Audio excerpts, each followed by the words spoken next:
Welcome once again. I'm Charlie Greenberg, your host and moderator for Web Methods Wednesdays. Lately, we've provided sessions on Big Data Gateway, microservices, and API management, among other solutions, all of which play a solution-oriented role in the digital business platform, which enables the rapid development of next-generation digital applications.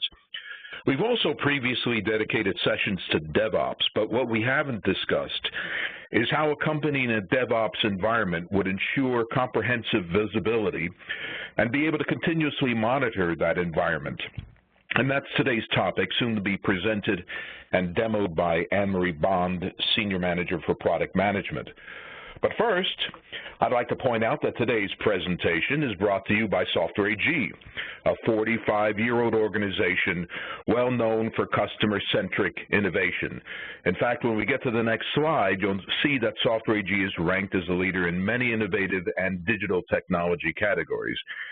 We have more than 4,300 employees, $1 billion in annual revenue, and we can cite over 70% of the Global 1,000 as customers.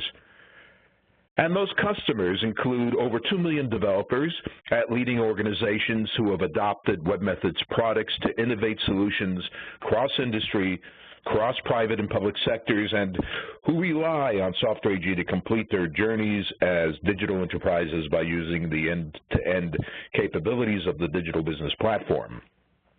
Also, please keep in mind that following Anne-Marie's presentation, we will provide a Q&A session. So please use the WebEx Q&A box at the bottom right-hand side of your screen for any questions and comments. And with that, it's my pleasure to introduce Anne-Marie Bond.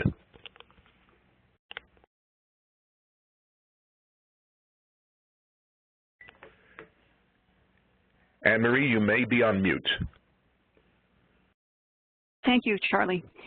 And thank all of you for fitting this into your busy schedules. Today, my topic is about how monitoring fits into your DevOps strategy.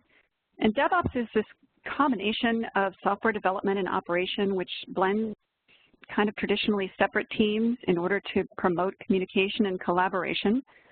But I want to start with a wow. The world is changing. And this is the way that we start our overall digital business platform presentations these days, because when we look back at what's happened in the past couple years, it's been kind of a sea change in terms of architecture and just new concepts. All kinds of things from, you know, the movement towards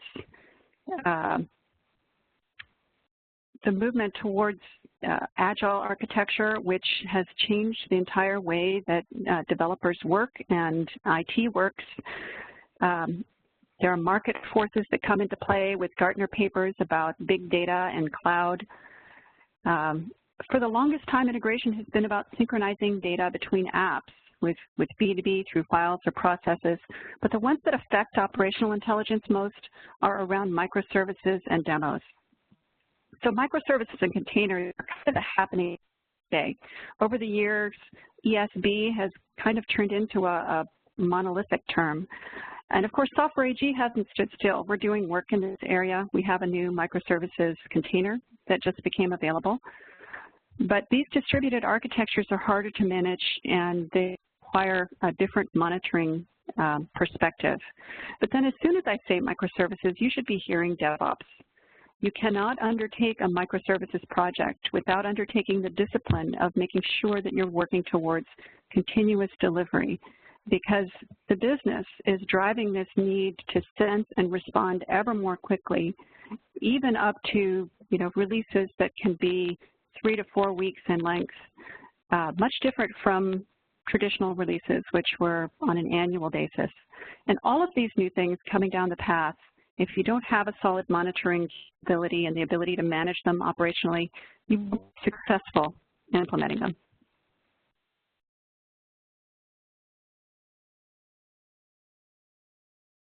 So let's start with microservices.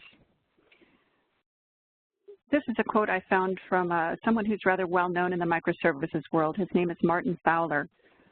He says, many development teams have found microservices architectural style to be a superior approach to a monolithic architecture, but other teams have found them to be a productivity-sapping burden.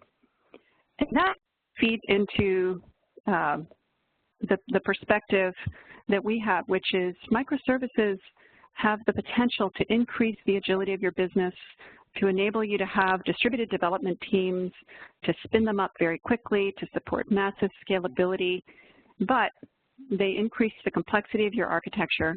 They change the way that your design patterns work. They require a totally different method of creating this enabling infrastructure and managing it. So we look at it as one of those warning signs that you see at the top of the ski slope where it says experts only. You know, you want to think before you go down that path. And one of the things that can help you determine whether microservices are right for you is to go through some of these best practices. Think about your applications. Do you really need to adopt microservices to be able to implement your business goals? Martin Fowler also talks about this microservice premium, where the complexity of the microservices can hamper the productivity of your developers. You have to adopt DevOps and continuous delivery. This is absolutely critical for microservices. And these small agile teams that are constantly adding new features and deploying their code more frequently require that automation in order to ensure stability in their deliveries. What you can do is you can start with the monolith. Begin with this ESB monolith as your first step to a microservices architecture. And then after looking at the usage and the architecture principles, you can break it down into microservices.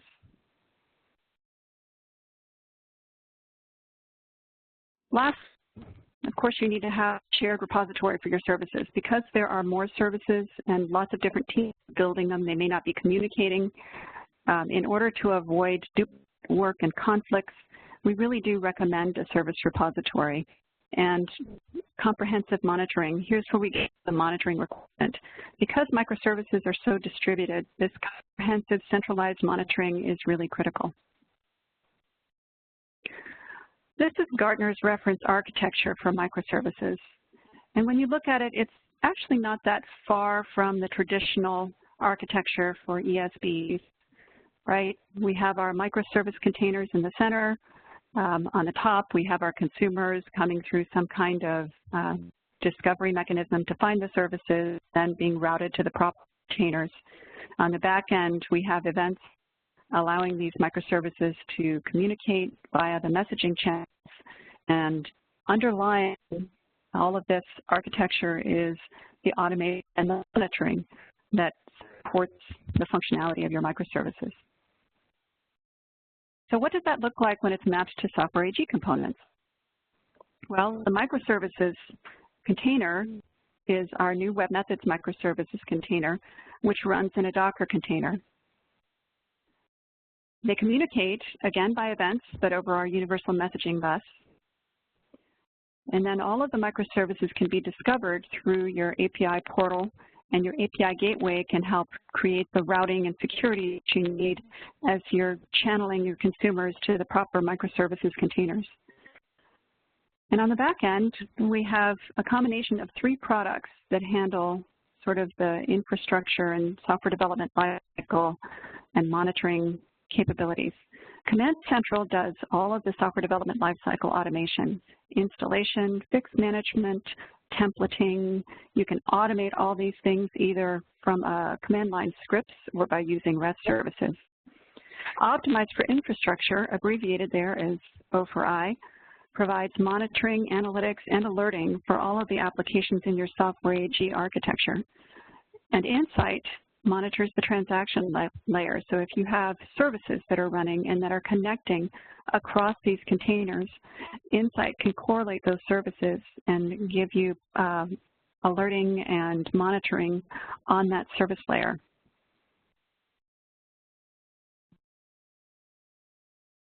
So I want to talk about DevOps a little bit. And this is the DevOps quote from Mike Lukidis. The new sysadmin won't power down a machine, replace a failing disk drive, reboot and restore from backup. He'll write software to detect a misbehaving EC2 instance automatically, destroy the bad instance, spin up a new one, and configure it, all without interrupting service. this is the goal, right? This is the gold standard. This is where we're headed. So how do we do that? Well, there are several stages to this DevOps and continuous delivery story. The first one is around developing.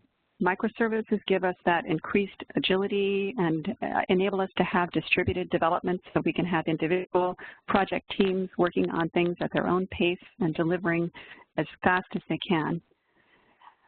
And we can support massive scalability that way.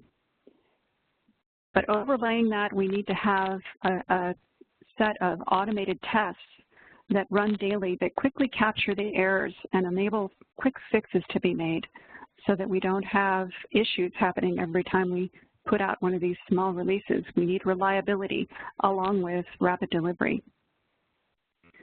And from a packaging perspective, Docker is quickly becoming one of the most popular options in the industry.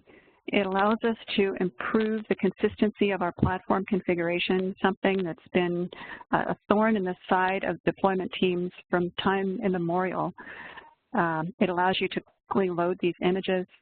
It allows you to have sort of a not just the image, but also the clustering and the abstraction layer that gives you the scalability and performance that you're looking for. It allows you to increase the density of the workload you can handle, right? You can have fewer people managing a lot more infrastructure. And finally, from a deployment perspective, the cloud has really changed how we look at infrastructure and software management. This ability to rapidly and automatically provision resources doesn't just apply to things like Amazon Web Services in the public cloud, but it's really become something that is adopted even inside the firewall as a model of how to manage infrastructure and create this elastic scalability and be able to optimize our resource utilization. And by that I mean not just allowing us to quickly scale out, but also when you don't need something, you know, you can whack it. It's gone and you don't have to pay for it anymore. So the core tool that we use for DevOps is Central. And Command Central has a number of key things that it focuses on. It can provide kind of basic up and down status, right? Command Central knows all of the products that you have installed, and it shows you what's up and what's down, and it allows you to go and quickly restart if you need to. It has the configurations of your products, so you can look at them and compare them. If you see there's a problem in one environment, you can do comparisons and see what's happening so you can identify where your issues are. But one of the things that they've really focused on in the last year is building up the functionality around automated installation of products. And by that I mean not just, you know, creating a bundle of IS and being able to copy it over to a server and stand it up, but creating templates that have an entire environment that's been configured and tested together, including the configuration, and being able to push that template out to another server and have it come up and start running automatically, and be able to scale that way without having to manually deploy all these things and go through all the installation steps yourself. Command Central has become a really powerful tool for automation. It's command line functionality, and REST API is a superset of what you see in the user interface. But that's just one piece of our DevOps tool set, right? We have several other things, and of course, you know, customers use a whole bunch of different tools for managing DevOps, from development with JUnit and other local tools like Eclipse. Maybe they might be using WM Test Suite to do their testing, to building and test tools like Maven and JFrog, to being able to do staging and deployment with things like, you know, Command Central, and actually I'm missing Docker in here.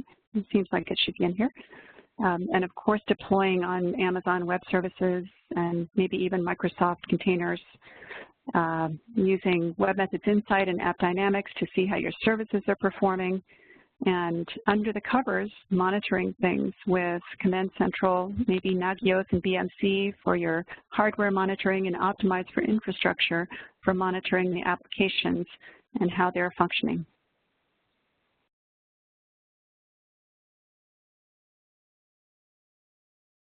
So the key to DevOps is continuous monitoring. And one of the things we've always said about Optimize is you can't manage what you can't measure. One of the 7 deadly diseases of management is running a company on visible figures alone is the actual here. So you need to be able to see what's happening, and you need to be able to measure it so you can identify if what's happening is a deviation from the norm, if it's something you should be concerned about, or whether it's something that normally happens in the business. So managing needs to be continuous. And by that, we used to have a methodology called Measure First. And the Measure First methodology had you go out and measure the behavior of your processes, and then go through and optimize the behavior of those processes. And then we would just check the box and wait till the next release and then measure again. But with agile development driving releases that can be as short as a few weeks in length, monitoring and measuring performance, uptime, trends, and behavior of systems is now something that needs to happen continuously. So this continuous monitoring methodology is really industry agnostic, but it's driven by some of the new technology and industry functions like digital banking, connected retail, smart logistics, omni-channel. And in all these cases, we're starting to see massive data consumption, which multiplies our internal network traffic and performance needs, and really puts integration at the core of our response time. And when you add microservices into that picture, monitoring becomes a critical 24/7 requirement. So our existing BI and reporting and analytics tools, they're still important. We still need to have those strategic views into the business, and they're especially important for line of business users and executives. But infrastructure monitoring complements this with a kind of a whole system view of your landscape. So what does this continuous monitoring cycle look like? Well, we start with defining our requirements, user and stakeholder engagement, and remember this continuous cycle could be happening 15 times across your enterprise, right? Each one of these could represent a microservices team that's doing definition, development, and monitoring on a different cycle. So we start with the definition, we do the development, we have our continuous testing framework and our continuous feedback, making sure that we're addressing issues as soon as they happen. And we have this end-to-end traceability view that makes sure that we're addressing kind of the overall functionality of the system, not just the individual changes that we're making. And then we push the working software over to operations. And operations is responsible for continuously validating the acceptance criteria, doing automated test management, integrating all of the incidents that happen across the ecosystem. And this is not just our local microservices, but maybe 15 different projects, maybe 200 different projects. All of those incidents need to be able to be integrated into a centralized operational view that tells us where the problem spots are in our business. And when we get those alerts and notifications, you want to be able to take action on them right away. And so one of the things that happens sometimes is you get alerts and then you have to figure out what to do with it. We consider taking action kind of an integral part of alerting, right? Being able to tie an action to an alert or a notification so that automatically this alert is driving not just, an email distribution, but also invoking a service that creates a process escalation or initiating a task or something like that.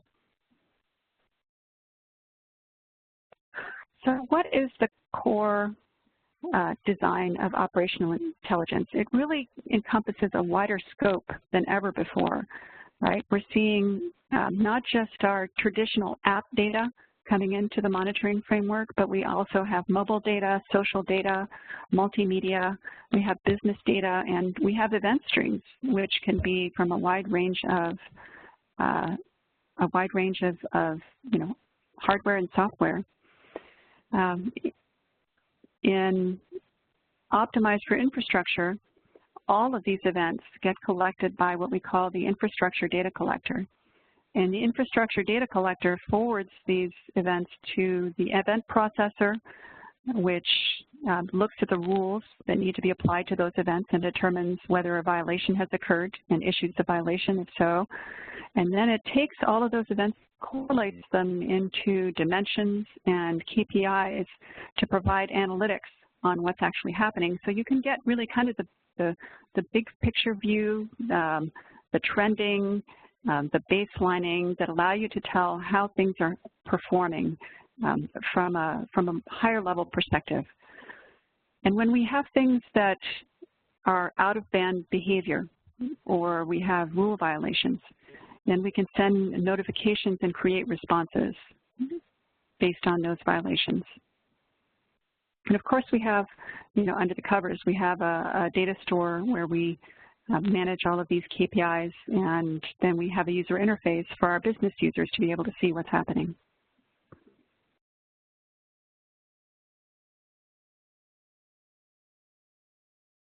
So how does it actually work? Well, if we want to drill into that core piece of analytics, the heart of Optimize, what does Optimize know?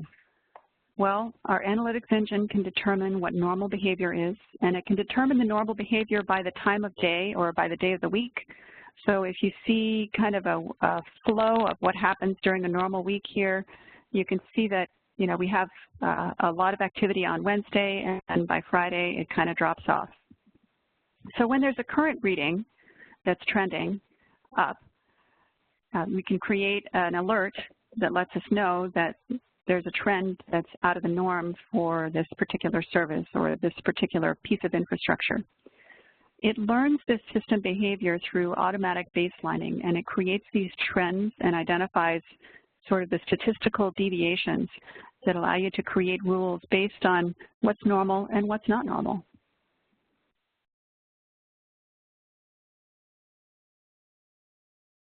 The analytic engine provides KPI tracking and baselining, and it does that by handling events from applications or custom events. You can create custom events.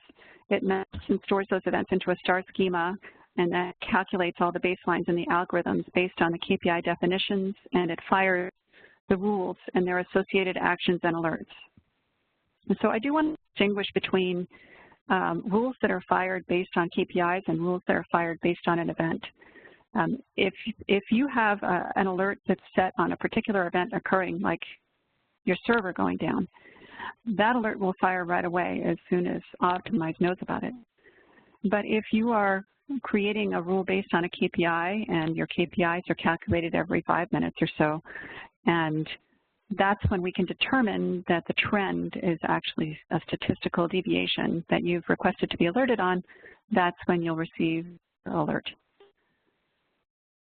So the analytic engine, which is that core piece that we just talked about, provides the systems insight in real time, and the data collector, the infrastructure data collector, is the piece that actually collects the metrics from all of our systems. And it allows you to do things like create precise, kind of up-to-the-minute infrastructure visibility. You can get ahead of disruptions, almost like kind of a canary in the coal mine with proactive alerting that highlights things before they occur, shows you trends that are happening before you actually reach a critical point in the behavior of the system. And it kind of reduces the noise, right? So if you normally have a system that has a lot of ups and downs, but it's within a certain band of behavior, Optimize will let you know what you need to worry about and what you don't need to worry about using its self-learning capabilities. These are just some of the products that Optimize can monitor in the software AG landscape. Everything from universal messaging and broker to, within broker territories and gateways, everything around it, server, adapters, clusters, big networks, the My Web Methods server. It can monitor itself, self-monitoring, to make sure the infrastructure data collector itself is operating properly. And of course, everything in the constellation of Web Methods, Terracotta, Mashzone NextGen, and many, many different ETS products like Adabas, EntireX, and AppLinks. All right, let's go take a look at what this might look like from a user perspective. Okay, we're going to start on this page.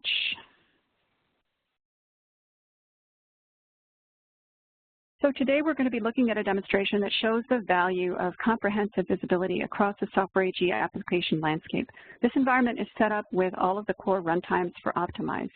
The analytic engine is calculating metrics and analytics and rule violations. The infrastructure data collector is collecting events from throughout the landscape. What we're looking at here is My Web Methods, and this is really kind of the face of Optimize for infrastructure from an administration and configuration perspective, and it's also where you can go to look at the KPIs that are generated. So all of those Software AG products that we saw on the screen and everything that's supported by Optimize for infrastructure, it has built-in APIs for providing metrics. No configuration or coding is required. You just specify a connection here in MWS and say, I'd like to monitor my IS server that's over here. And IS already has that built-in API that allows it to talk to Optimize for infrastructure and receive KPIs on a 5-minute cycle. So we can monitor all of our distributed servers and our related message bus information to identify possible impacts for our Web Methods environment. So let's start with kind of the 3 key things of a Web Methods environment. Our IS services, our adapter connections, and our UM queues. And let's assume we have something like a QA environment that we're conducting performance tests of a new business application we've built in Web Methods. So we want to begin by creating a KPI for IS services to find out whether there are any IS services that are taking a really long time to run.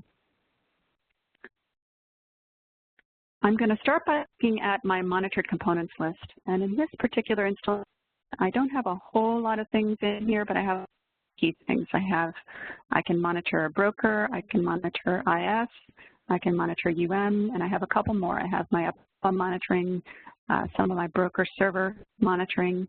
I have an ETS piece here with EntireX. And notice I also have some clustering. I've got my UM cluster and my IS cluster monitoring.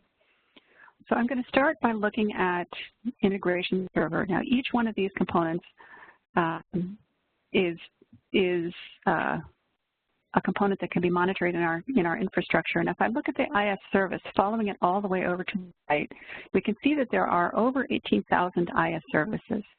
And when I click on this to be able to monitor the IS service, I can pick a service to monitor by using this Add Components button right here. And because I have 18,000, I'm probably going to want to do a search for that service instead of scrolling through it. And then I get back all of the services that are get attribute services across my landscape. In this case, I have quite a few, right? I'm monitoring quite a few integration servers. But I've actually already got the one that I want right here. And once I finish choosing the component that I want, then for that component, determine whether these are the right KPIs. Now, in this development server, I am monitoring every single KPI that's available for services. So what you see here is all of the different metrics, all of the different perspectives that we can monitor with regard to our services. How quickly are their caches expiring? What's the cumulative runtime of the service? Is it currently running? What's the delta? What's the delta error count? If the in the previous collection interval was 3, is the change in the previous collection interval and this collection interval so significant that I want to raise an alert? In this case, what I'm going to do is look at just a very simple runtime metric, KPI. And I've already got this KPI defined, so all I need to do is switch over to my analytics overview.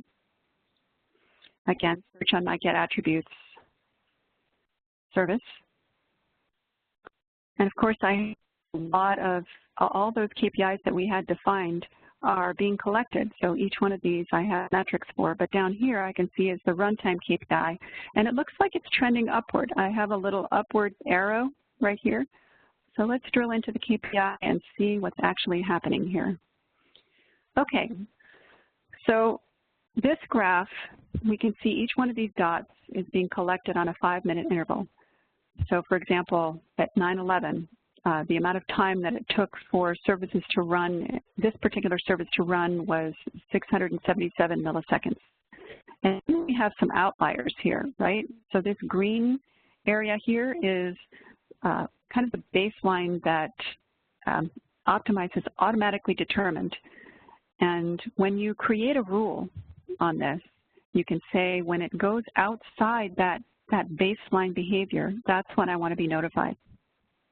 And so we can see here that, there's one that took much longer, for example, and if I had a rule set up on this, then I would be able to get a rule violation, and it would include all of the information that I need to figure out what happened, which service was it, when did it occur, and then I can backtrack to figure out which ones of my customers were affected. Okay, now I want to go look at adapter connections. So one of the things that can have a big impact on your customer service is if you have, network issues that prevent you from being able to connect with your SQL server, for example. And of course, one of the most powerful capabilities in WebMethods Integration Server is these adapters you can use to very easily connect with external systems. But how do you monitor whether your connections are stable, and if they go down and come back up, how do you backtrack and figure out when that happened and understand how it affected your customer service? So here I want to create a component for the adapter runtime. I actually think instead of an adapter runtime service, I wanted to do an adapter runtime connection. Here we go. All right, so I have a SQL connection here, and for my SQL connection, these are all the KPIs that are available. But I'm not actually going to use any of these KPIs because there's a default KPI called object status, and this is maintained for all of the objects in your environment. And the object status KPI, let me just search on this so we can get it.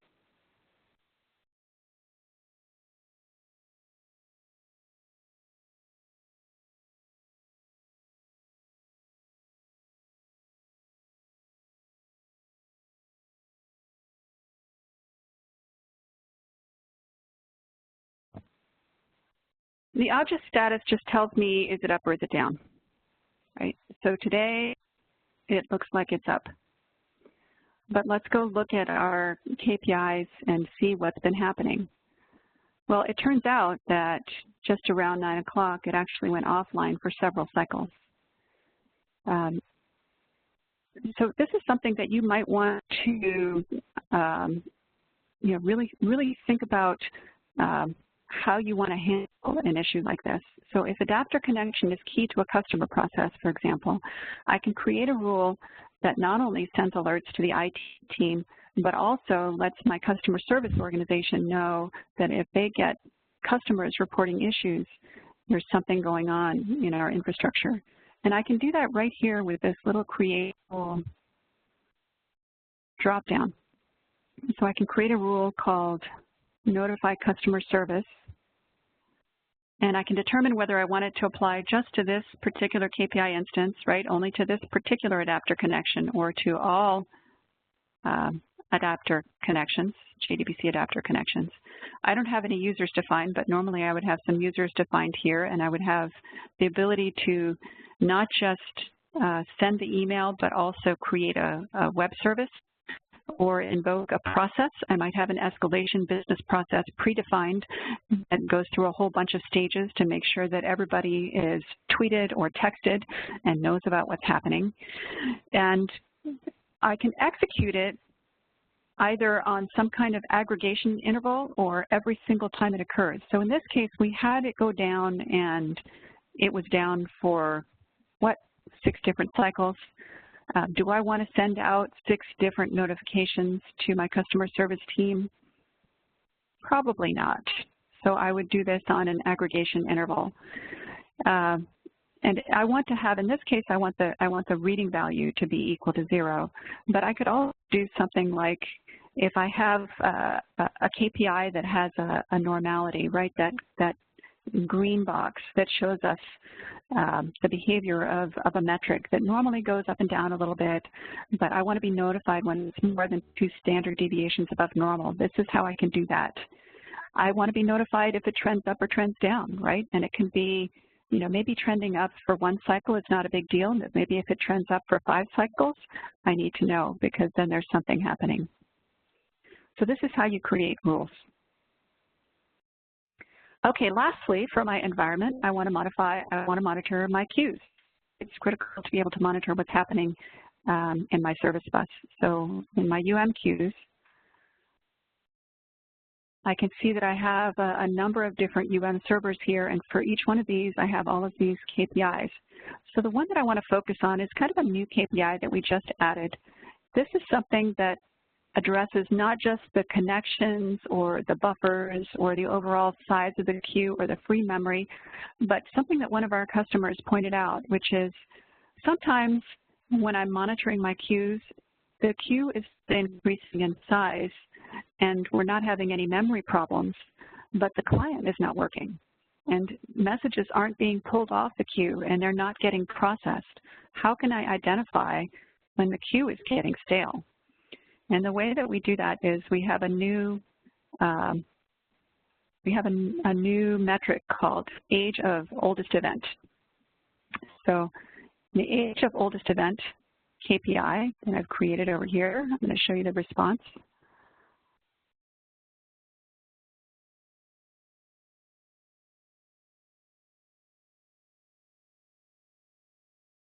This age of oldest event metric tells me this is how long it took for this messages to be pulled off this queue. And I have to go back because we haven't actually been collecting this over the past hour or 2.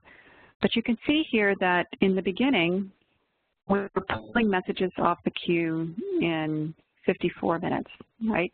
But then as time went on, there's a strong upward trend, and now it's taking 86 minutes for those messages to be pulled off the queue.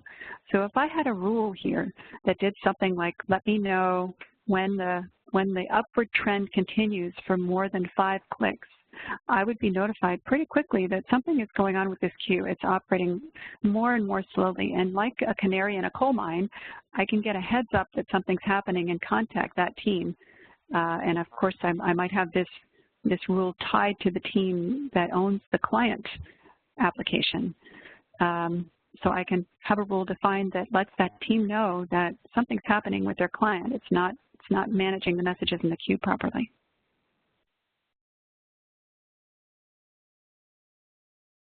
So if I'm interested in trending, I can just look at some other KPIs where baselines can be seen. The things we haven't talked about is kind of the different types of KPIs that you can create. So if you have something like,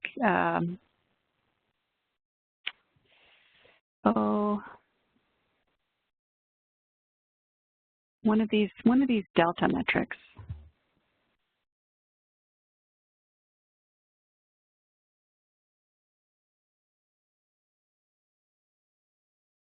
And this is the number of completed service requests over a polling interval.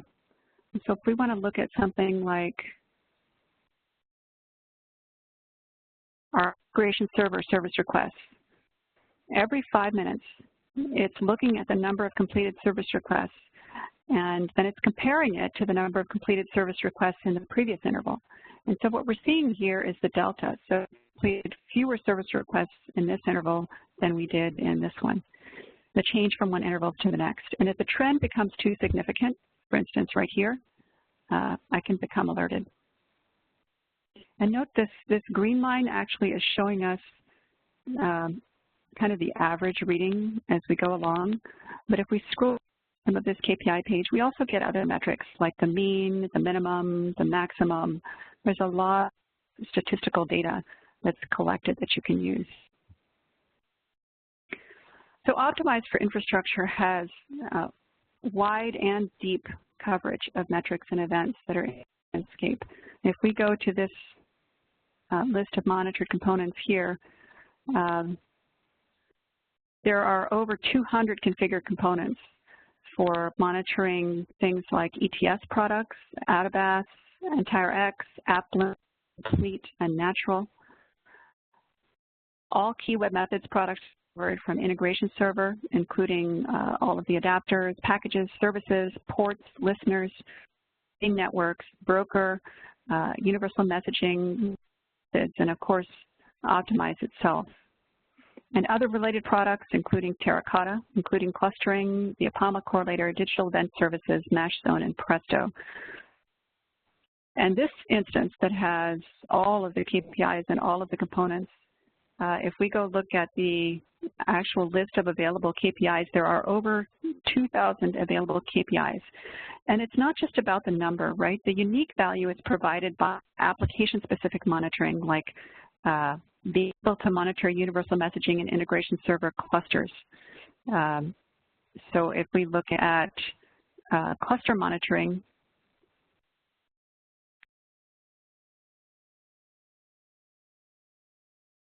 yeah, let's see if I can find an IS cluster.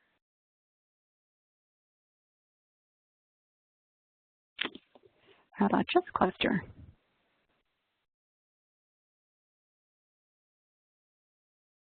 I don't think I'm searching on the right thing.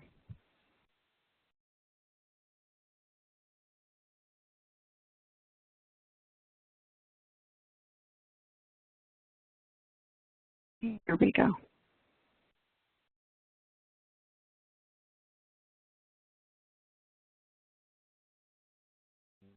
All right, so if we want to look at an IS cluster, for example,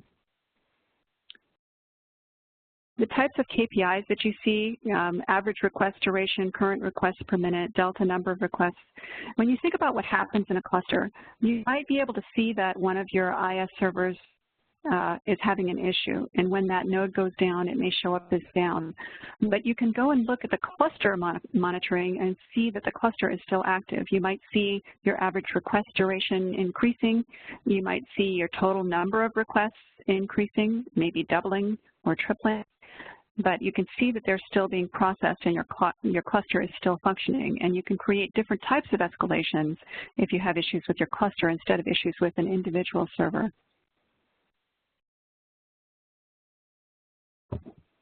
So in addition to the application-specific KPIs like the Universal Messaging Scale Queue KPI that we looked at that provides unique monitoring functionality, there are also general capabilities like being able to monitor SNMP agents. SNMP agents are built for things like bits and boards, but customers use them for creating KPIs on CPU, memory, and disk space. So you can really get into some of the system KPIs in addition to the server and application metrics. One thing you might be surprised to learn, Optimize for Infrastructure monitoring is backwards compatible. So in addition to being able to monitor all of the products in the same release, Optimize can monitor multiple versions of products going back to the first time monitoring was implemented for that product. So for example, we have universal messaging monitoring all the way back to version 9.5. So if you have multiple versions in your landscape, you can have one version of Optimize, the latest, that will monitor all of them for you, and you can have a side-by-side view of what's going on. And you can take these KPIs and export them to a Mashzone dashboard.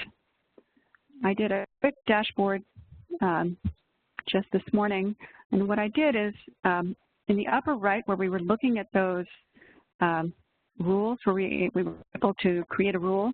There was also a link there to generate a MASH zone URL. And when you generate that MASH zone URL, you can just take it and plug it in as the data source for one of these charts. And then you can very easily create charts that reflect what's happening in your infrastructure. Now, I haven't updated this. Let's log in again and see if it shows the updates to our KPI values. Right, so now it's showing the latest and greatest object status. It's querying Optimize and getting the latest and greatest statistics. And we can create multiple dashboards here. We can create one for our QA environment, one for dev environment. You know, you can extrapolate what this might mean in terms of being able to track the health and well-being of infrastructure, you know, and grouping it in a way that makes sense to you. But this gives you a small window into kind of the breadth, the depth, and the power of Optimize for infrastructure to monitor your software AG environments.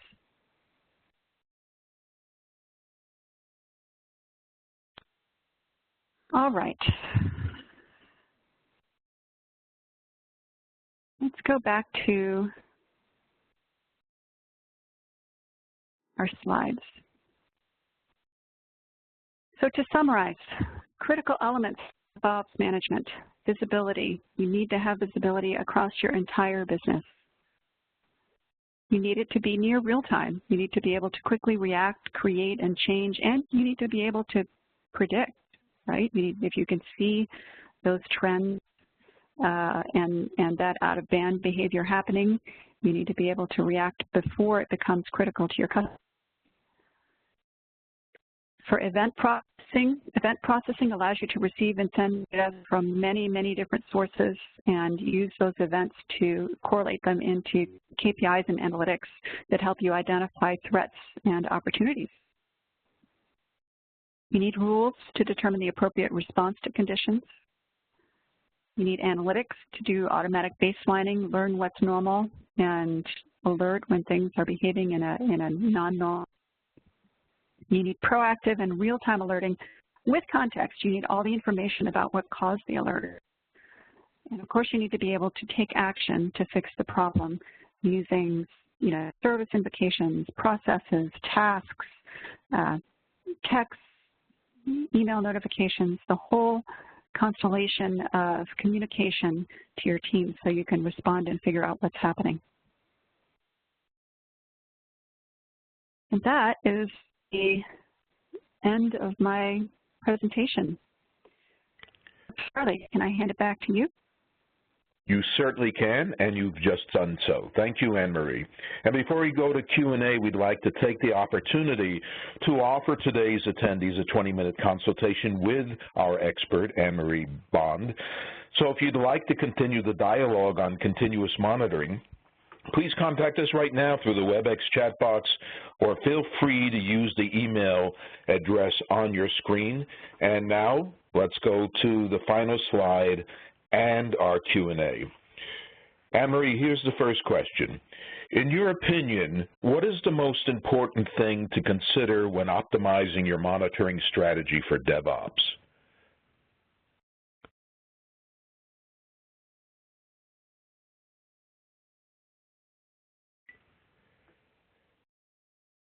Anne-Marie, have you gone to mute? Yes, I did. Thanks, Charlie. Really think it has to do with really reflecting on the continuous nature of agile development and how that affects everything from your developer communication, you know, how you share services, how you prevent duplication, to your testing strategy to ensure kind of the traditional reliability that people expect with your deliveries, to being able to monitor things across, you know, your entire landscape, not just for a single application, but seeing things across all of the activities in your landscape at all stages of the game. So really considering the 24/7 continual nature of it will help you get in the right mode of thought to be able to come up with the right solutions. Thank you.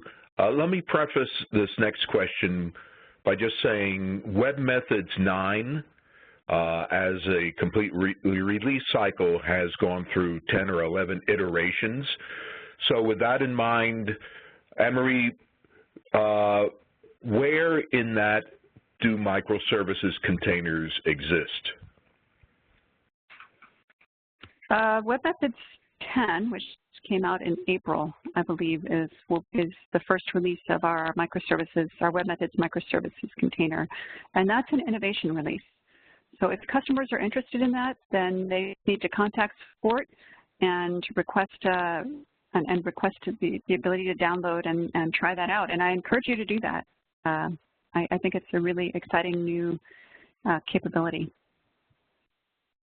What is the difference between optimized for infrastructure and insight? So optimized for infrastructure is really designed to look at the specific functionalities of an application, like being able to look at queues on a universal messaging server, for example, and see if those are filling up or adapter connections are disconnecting. Insight operates on a very narrow service layer, but Insight is really good at correlating service transactions across multiple applications that might affect your end consumer. So if you have services that cross multiple applications, and you need to be able to do root cause analysis and debugging on the behavior of those services, Insight is a very good solution. Given all we've talked about today, what happens if Command Central is down? What happens if Command Central is down? Optimize doesn't depend on Command Central. It would. There's no effect whatsoever to Optimize, right? All of your all of your monitoring, analytics, notifications, alerts, everything will continue on as normal. What you'll lose if you lose Command Central, Command Central's monitoring is almost it's really a subset of what Optimize can do, right? Optimize knows not just whether your products are up and down, but also at a very granular level exactly how all the different aspects of your application are behaving and predicting how they might behave. But what Command Central does really well is it allows you to do automation in terms of installation, fix management, comparing environments, and that template-based deployment model, right? The install, deployment, and installation and deployment part of the software development lifecycle. Okay, in the next question, I have a couple of acronyms. I'm not familiar with them. I don't know if you are, but if you're game, I'll ask you, and if we have to do some offline research, I guess we will. But here's the question. What is the difference between IDC and WSDC? Okay. Yes, I apologize. I do have some acronyms. Those probably came from my slides. IDC stands for Infrastructure Data Collector. The Infrastructure Data Collector is the runtime that collects all of the events from applications throughout your software AG ecosystem and forwards them to the analytic engine. The Web Service Data Collector is designed to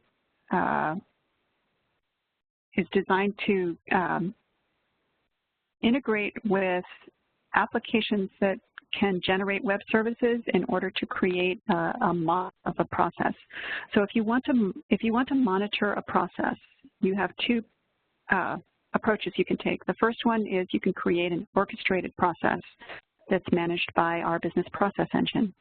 The second approach you can take is if you have multiple applications, maybe external applications like, I don't know, WebLogic or WebSphere that are part of your overall process, you can have those